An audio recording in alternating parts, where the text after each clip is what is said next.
I chose Spain for a reason, and that reason is because I studied Spanish growing up, in elementary school, middle school, but I studied Spanish in college too, and I was like very good at Spanish. I was very good at reading, listening, yeah, and writing Spanish. I was like reading books, like I read Twilight in Spanish. I did a semester abroad in Barcelona too.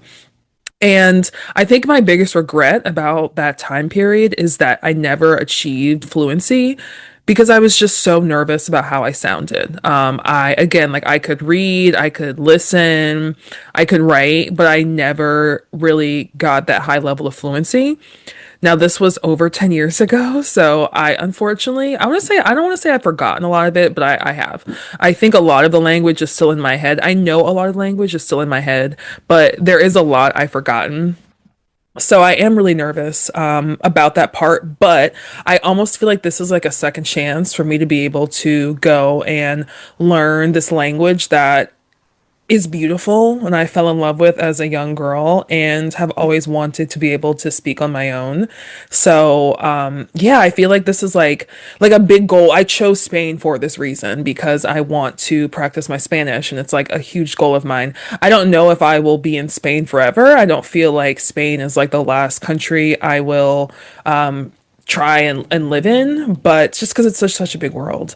But I am so excited about the language component, and it's a big reason of why I chose Spain specifically.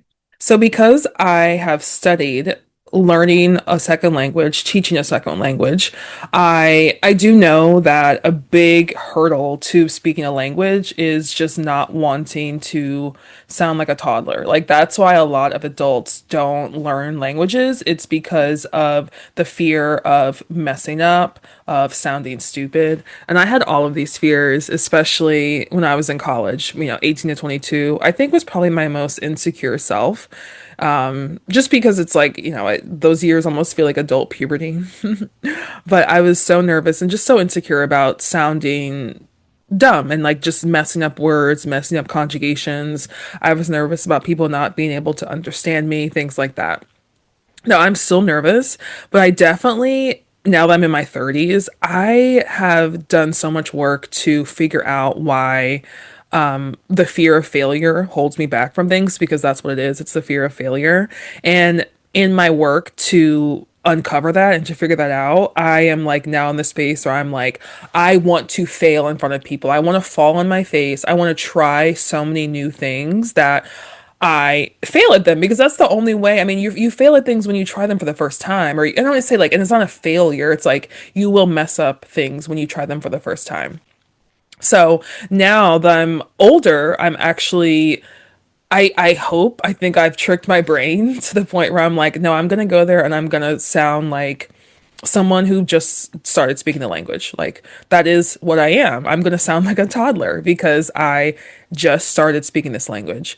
And I have this plan to also make TikToks where I'm speaking in Spanish online. I thought of that, but then I like also saw other people doing that on TikTok. So I'm like, okay, I didn't invent this. But I have plans to do language exchange, like really just put myself in the city in a different way than I was able to when I was younger because I was just younger and I didn't know how to be as intentional about learning the language, putting myself in spaces where I would like it's going to be a cultural immersion, right? I want to go abroad and have a Spanish experience. I don't want to go abroad and have an American in Spain experience, if that makes sense. So I want to speak Spanish. I want to learn the language, and I know what's going to come with that is messing up, is sounding like a toddler, is making mistakes, not being able to respond to people immediately.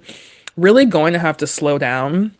That's a big thing of my one of my biggest things and another reason why I'm excited to go to a different country and experience a different culture.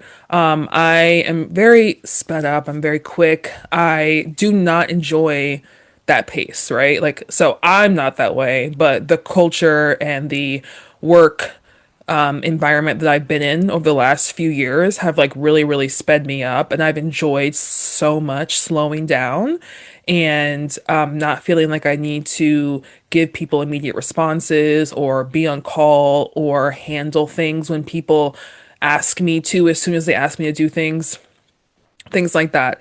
So that's going to be a big part of the language too, right? Like when someone speaks to me, literally, like there's going to be a few seconds where I need to figure out what they are understanding before I can even draft in my mind a response at the level of language that I know how to use.